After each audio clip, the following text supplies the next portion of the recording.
അവർ പറഞ്ഞത്, അവർ ചെയ്തത് മെഡിക്കൽ സ്റ്റാൻഡേർഡ്സിന് നിരക്കാത്ത രീതിയിലാണ് അവർ മെഡിക്കൽ എക്വിപ്മെന്റ് അവർ ഉപ്പാന്റെ മേത്ത് ചെയ്തത്.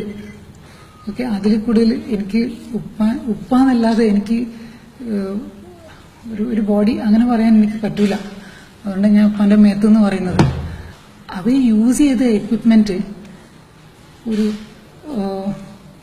Mechanical compression device for the chest, അതാണ് അവർ യൂസ് ചെയ്തത്. അത് ഹാർട്ടിനെ കംപ്രസ് ചെയ്തിട്ട് ബ്ലഡ് സർക്കുലേഷൻ ഉണ്ടാക്കാന്നുള്ള ഒരു എക്വിപ്മെന്റ് ആണ്. അത് യൂസ് ചെയ്യുന്നത് എന്തിനാന്ന് പറഞ്ഞാൽ, ഒരു പേഷ്യന്റിന്റെ ഹാർട്ട് നിലച്ചു പോയാൽ അത് തിരിച്ച് വരുന്നത് വരെ ഒരു ടൈം കിട്ടാൻ വേണ്ടിയിട്ടാണ്. അപ്പോൾ യൂഷ്വലി അതൊരു 30 മിനിറ്റ്സ് വരെയൊക്കെ വെക്കാം. പിന്നെ അതിൽ കൂടുതൽ പോയാൽ മേ ബി 40 മിനിറ്റ്സ്. അത് കഴിഞ്ഞാൽ പിന്നെ സർവൈവൽ റേറ്റിന് ചാൻസ് ഇല്ല. ഓക്കെ, ഈ മെഷീനാണ് അവർ പറയുന്നത് അവർ 12 മണിക്കൂർ ഉപ്പാന്റെ ബോഡിയിൽ വെച്ചിരുന്നു. എന്നിട്ട് അതേ സമയത്ത് അവർ വെന്റിലേറ്റർ വിട്ടിരുന്നു. അപ്പോൾ ഈ വെന്റിലേറ്ററിനെ കൂടെ അവർ ഓക്സിജൻ അയക്കുന്നുണ്ട്. ഈ മെഷീൻ ഇങ്ങനെ വെച്ച് കഴിഞ്ഞാൽ ഉണ്ടാവാവുന്നതാണ് റിബ് ഫ്രാക്ചറൊക്കെ. അതൊക്കെ ഉണ്ടായിട്ടുണ്ടാവാം. കാരണം ആ ഡോക്ടേഴ്സ് ഈ വിവരം പറഞ്ഞു കഴിഞ്ഞിട്ട് ഞാൻ ഉപ്പാനെ പോയി നോക്കിയപ്പോൾ ഉപ്പാന്റെ മുഖം ഇത് ഭയങ്കരമായിട്ട് സ്വെല്ലിംഗ് ഉണ്ടായിരുന്നു. And doctors were explaining that it is subcutaneous emphysema. എനിക്കറിയാം, പക്ഷെ സഹിക്കാൻ പറ്റാത്ത ഒരു വിഷമം ഉണ്ടായത്. എനിക്കറിയാം ഉപ്പാനെ സപ്പോർട്ടേഴ്സ് എല്ലാവർക്കും അത് പെയിൻഫുൾ ആയിരുന്നു എന്ന്. അപ്പം ഇന്നലെ വരെ ഞാൻ ഒരുപാട് വേദനിച്ചു. എനിക്ക് ഉറങ്ങാൻ പറ്റുന്നില്ല ദുഃഖം കൊണ്ട്. ഇന്നലെ ആയപ്പോഴും എനിക്ക് ദുഃഖമല്ല, എനിക്ക് തോന്നുന്നത് എനിക്കൊരു ഡ്യൂട്ടി ഉണ്ടെന്നാ. കാരണം ഞാനൊരു മെഡിക്കൽ പ്രൊഫഷണലാണ്. എൻ്റെ ഫാദർ എന്നെ പഠിപ്പിച്ചിട്ടില്ല എന്താന്ന് പറഞ്ഞാൽ, എൻ്റെ ഉപ്പ എന്നെ പഠിപ്പിച്ചിട്ടില്ല എന്താന്ന് പറഞ്ഞാൽ, ഇൻജസ്റ്റിസ് കണ്ടാൽ I have to stand up for justice. I have to stand up. ഉപ്പയാണെങ്കിൽ ആർക്കും ഒരു അനീതിയോ അന്യായോ കണ്ട അപ്പം ശബ്ദം ഉയർത്ത് അതിനു വേണ്ടിയിട്ട്. ഉപ്പാന്റെ ശബ്ദമായിരുന്നു ഉപ്പാന്റെ ശക്തി അല്ലേ? പക്ഷെ എന്താ പറ്റിയത്? അന്ന് ഉപ്പാക്ക് പാർലമെന്റിൽ ഉപ്പ് കുഴഞ്ഞു വീണപ്പോ ഉപ്പാന്റെ ശബ്ദം നിലച്ചു പോയല്ലോ. അത് ആ കാരണം കൊണ്ടാണല്ലോ അവരിതൊക്കെ ചെയ്തത്. ഉപ്പക്ക് ശബ്ദമുണ്ടായിരുന്നെങ്കിൽ ഒരാൾക്കും ഇങ്ങനെ ചെയ്യാൻ പറ്റൂല. പിന്നെ എനിക്ക് വേറൊരു കാര്യം കൂടിയുണ്ട്. ഞാൻ ഒരു പത്തോളജിയിലാണ് ഞാൻ ടീച്ച് ചെയ്യുന്നതും, അതാണ് എൻ്റെ സ്പെഷ്യാലിറ്റി. പക്ഷെ എൻ്റെ വേറെ ഇതിന്റെ പുറമെ എനിക്കൊരു സ്പെഷ്യാലിറ്റി കൂടി, മെഡിക്കൽ എഡ്യൂക്കേഷൻ. അതിൽ എൻ്റെ area of interest professionalism, medical ethics, ഇതൊക്കെ ഞാൻ മെഡിക്കൽ സ്റ്റുഡൻസിന് പഠിപ്പിക്കുകയാണ്. അപ്പോൾ എന്നും വാദോരാതെ ഞാൻ സംസാരിക്കുന്നുണ്ട് മെഡിക്കൽ സ്റ്റുഡൻസ് എങ്ങനെ പെരുമാറണം, ഏതാണ് കറക്റ്റ്, ഏതാണ് തെറ്റെന്ന്. എൻ്റെ മുമ്പിൽ ഞാൻ കാണാണ് അവിടെ ഏറ്റവും അൺഎത്തിക്കലായിട്ടുള്ള, ഈവൻ ക്രൂവൽ അസോൾട്ട്, അതാണ് ഞാൻ കാണുന്നത്. അത് കണ്ടപ്പം അപ്പൊ എനിക്ക് ഇതിന് ഞാൻ എന്താ ചെയ്യേണ്ടത്? എനിക്കൊരു കാര്യമുള്ളൂ. RML ഹോസ്പിറ്റലിന്റെ അടുത്ത് ഒരു ചോദ്യമേ ഉള്ളൂ. എന്തിനു വേണ്ടി ഇത് ചെയ്തു?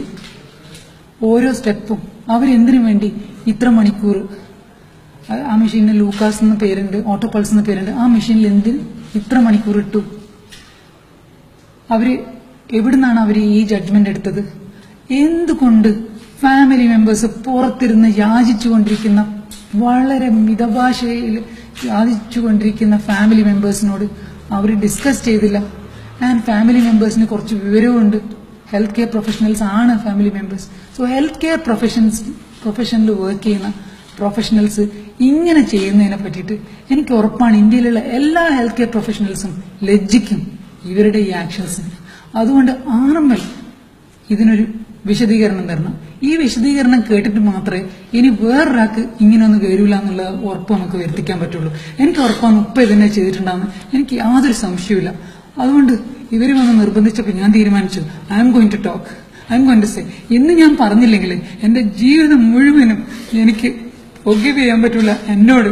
കാരണം എനിക്ക് ഈ വിവരം തന്നതും എന്നെ പഠിപ്പിച്ചതും വളർത്തിയതും എല്ലാം ഉപ്പയാണ് എനിക്ക് വാല്യൂസ് പഠിപ്പിച്ചു തന്നത്.